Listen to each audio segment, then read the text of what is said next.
আল্লাহর গজব পড়বে, আপনারা যা শুরু করে দিয়েছেন। 13 বছর আগের কথা, গুলশানের ফিরোজা ভবনের সামনে সেদিন ক্ষমতার চরম দাপট দেখিয়েছিলেন এক নারী পুলিশ কর্মকর্তা।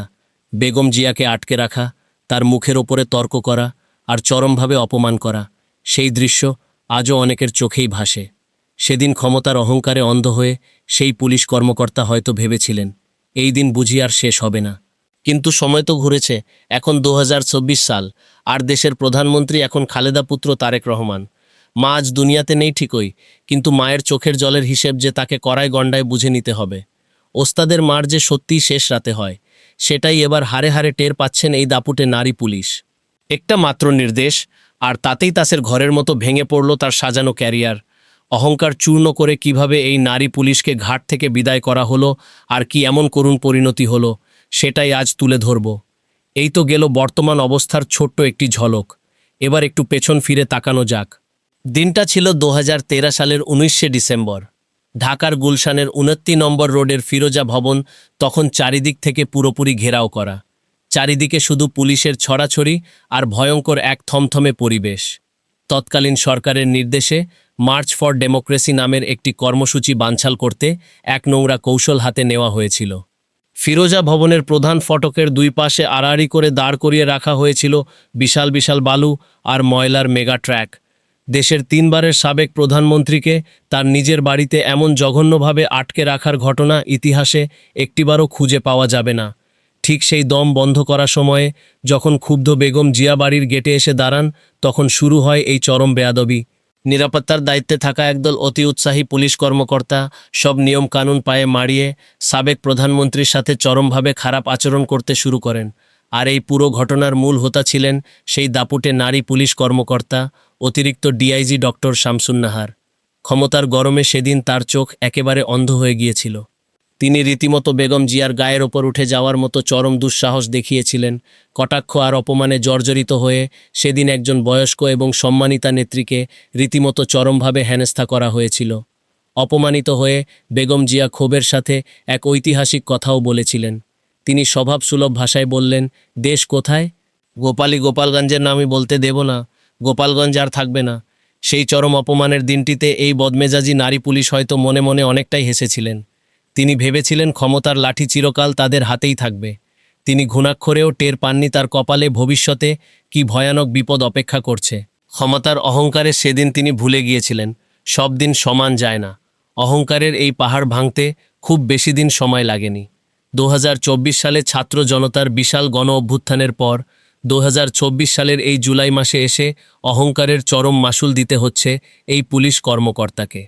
দেশের নতুন প্রধানমন্ত্রী এখন তারেক রহমান। তিনি ক্ষমতায় আসার পর থেকে একে একে সাইজ করা হচ্ছে সেই সব দুর্নীতিবাজদের।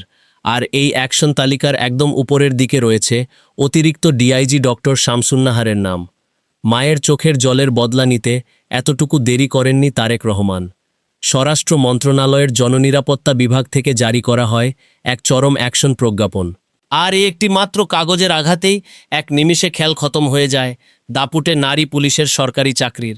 আইনের ৪৫ ধারা প্রয়োগ করে জনস্বার্থে সরাসরি রাষ্ট্রপতির আদেশে তাকে এক প্রকার ঘাড় ধাক্কা দিয়ে বাধ্যতামূলক অবসরে পাঠানো হয়েছে। ক্ষমতার দাপট দেখিয়ে একদিন যিনি দেশের শীর্ষ নেত্রীকে কাঁদিয়েছিলেন, আজ তার কপালে চাপড়ানো ছাড়া আর কোনো উপায় নেই। এক নিমিষে তার পুলিশিগিরি চিরতরে ছুটে গেছে। এবার একটু নজর দেওয়া যাক এই শামসুন্নাহারের পড়াশোনার দিকে। তার বায়োডাটার দিকে তাকালে আপনারা বুঝতে পারবেন, প্রথম দেখায় তা একেবারে চমকে যাওয়ার মতো। ঢাকা বিশ্ববিদ্যালয় থেকে রাষ্ট্রবিজ্ঞানে স্নাতক এবং স্নাতকোত্তর শেষ করেছেন তিনি। এরপর থেমে না থেকে যুক্তরাজ্যের নামকরা বার্মিংহাম বিশ্ববিদ্যালয় থেকে অর্জন করেছেন এমবিএ ডিগ্রি। শুধু তাই নয়, 2021 সালে ঢাকা বিশ্ববিদ্যালয় থেকে পিএইচডি সম্পন্ন করেছেন এই কর্মকর্তা। ছাত্রজীবনে বাংলাদেশ ন্যাশনাল ক্যাডেট কোর বা বিএনসিসির সঙ্গে যুক্ত থাকার সুবাদেই তার পুলিশ বিভাগে আসার আগ্রহ তৈরি হয়। কিন্তু সাধারণ মানুষের মনে আজ একটা প্রশ্ন বারবার ঘুরপাক ক্যাশ, এত বড় বড় ডিগ্রি আর পিএইচডি নিয়ে আসলে লাভটা কী হলো? উচ্চশিক্ষা মানুষকে করে নরম আর বিনয়ী, কিন্তু তার ক্ষেত্রে ঘটেছিল উল্টো ঘটনা। চামচাগিরি আর দলীয় অন্ধত্ব তাকে রীতিমতো এক রাজনৈতিক গুন্ডায় পরিণত করেছিল। পিএইচডি করা একজন উচ্চপদস্থ পুলিশ কর্মকর্তা হয়েও দেশের একজন সাবেক প্রধানমন্ত্রীর সাথে রাস্তার গুন্ডাদের মতো ধক্কাধাক্কি করার ঘটনা পুরো পুলিশ বিভাগের মুখে এক প্রকার চুনকালি দেওয়ার মতো। সেদিন ফিরোজার সীমানায় জোর করে ঢুকে পড়ার অন্যতম হোতা ছিলেন তিনি। শিক্ষাগত যোগ্যতার আড়ালে তিনি আসলে ছিলেন হাসিনার দালালদের তৈরি গোপালী সিন্ডিকেটের একজন নির্লজ্জ মুখ। পোশাকের আড়ালে লুকিয়ে থাকা সেই দলীয় ক্যাডার আজ তারেক রহমানের হাতে জব্বর শিক্ষা পেয়েছেন।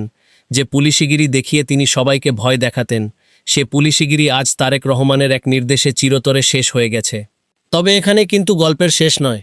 শুধু চাকরি থেকে ঘাড় ধাক্কা খেয়ে কি পার পেয়ে যাবেন? না, একদমই না। তারেক সরকার এসব অপরাধীদের এত সহজে লেজ গুটিয়ে পালাতে দেবে না। ভেতরের খবর হলো, এই নারী পুলিশের জন্য সামনে আরও অনেক ভয়ানক নাকানিচুবানি আছে।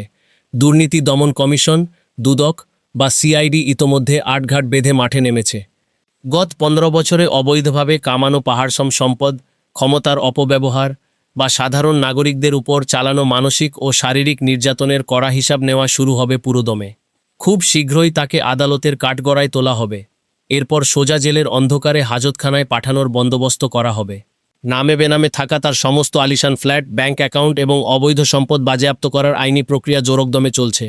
শুধু কি তাই, 111 এবং গুলশানের জঘন্য ঘটনায় নাগরিক অধিকার হরণের যে মামলাগুলো হয়েছে, তার কারণে শামসুন্নাহারের বাঁচার আর কোনো রাস্তাই খোলা নেই। আইন কানুনকে বুড়ো আঙুল দেখিয়ে যারা একদিন ধরাকে সরা জ্ঞান করেছিল, তাদের এবার নাকে দড়ি দিয়ে ঘোরানো হচ্ছে। পালানোর কোনো পথ নেই, সামনে শুধু অন্ধকার আর কপালে জেলের ভাত। যে হাতে একদিন তিনি ক্ষমতার লাঠি ঘুরিয়েছেন, সে হাতে এবার হাতকড়া পরার সময় চলে এসেছে। তারেক রহমান একদম কড়াই গণ্ডায় সব হিসেব মিলিয়ে দিচ্ছেন। শামসুন্নাহারের এই পতন আসলে বিগত আমলের অহংকারী দানবদের পতনের একটা ছোট্ট উদাহরণ মাত্র। মনে পড়ে 2021 সালের সেই কথা? তৎকালীন বিরোধীদের চিফ হুইপ জয়নুল আবেদিন ফারুককে ঢাকার রাজপথে প্রকাশ্য দিবালোকে ক্যামেরার সামনে পশুর মতো পিটিয়ে আহত করেছিলেন তৎকালীন ডিএমপির এডিসি এবং পরবর্তী ডিবির বিতর্কিত প্রধান হারুন অর রশিদ ওরফে ডিবি হারুন।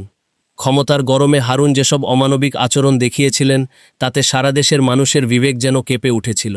একইভাবে বিএনপির মহাসচিব মির্জা ফখরুল ইসলাম আলমগীরের সাথেও মাতব্বরি দেখিয়েছিলেন ডিএমপির সাবেক কর্মকর্তা বিপ্লব কুমার সরকার।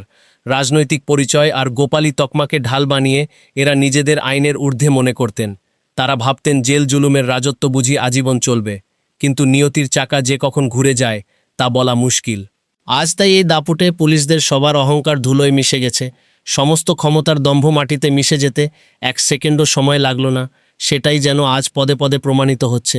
শামসুন্নাহারের বাধ্যতামূলক অবসরের ঘটনাটি নতুন বাংলাদেশের জন্য এক বিশাল স্বস্তির খবর। সাধারণ মানুষ এই সিদ্ধান্তকে বিশেষভাবে সমর্থন জানিয়েছে। মানুষের মনে আজ এক অদ্ভুত শান্তি। তারা দেখছে কিভাবে অপরাধীদের বিচার হচ্ছে এবং কিভাবে অন্যায়ের শাস্তি দেওয়া হচ্ছে। তবে তারেক রহমানের আসল লড়াই কিন্তু এখানেই শেষ নয়। বিগত 15 বছরে স্বৈরাচারের বিষাক্ত শিকড় রাষ্ট্রের প্রতিটি রন্ধ্রে রন্ধ্রে ঢুকে গেছে। সচিবালয় থেকে শুরু করে মাঠ পর্যায়ের পুলিশ ফাঁড়ি পর্যন্ত এখন হাজার হাজার দোসর ছদ্মবেশে লুকিয়ে আছে। দেশের কোটি কোটি মজলুম মানুষের আজ একটাই জোর দাবি, প্রশাসনের আনাচে কানাচে লুকিয়ে থাকা এই ভূতদের অবিলম্বে খুঁজে বের করতে হবে। প্রত্যেককে উচিত শিক্ষা দিতে হবে। প্রতিটি গায়েবী মামলার, প্রতিটি লাঠিচার্জের আর ফিরোজার গেটের সামনে করা প্রতিটি বেয়াদবির হিসেব কড়ায় গণ্ডায় বুঝে নেওয়ার সময় এখন চলে এসেছে। আর তারেক রহমান ঠিক সেটাই করছেন। মায়ের অপমানের হিসাব নিতে তিনি কাউকে বিন্দুমাত্র ছাড় দেননি। আর এভাবেই তারেক রহমানের হাত ধরে নতুন এক সুন্দর ও দুর্নীতিমুক্ত প্রশাসনের দিকে এগিয়ে যাচ্ছে পুরো দেশ। বদলার এই গল্প যেন প্রতিটি স্বৈরাচারী দোসরের জন্য এক বিশাল সতর্কবার্তা হয়ে থাকে যুগের পর যুগ।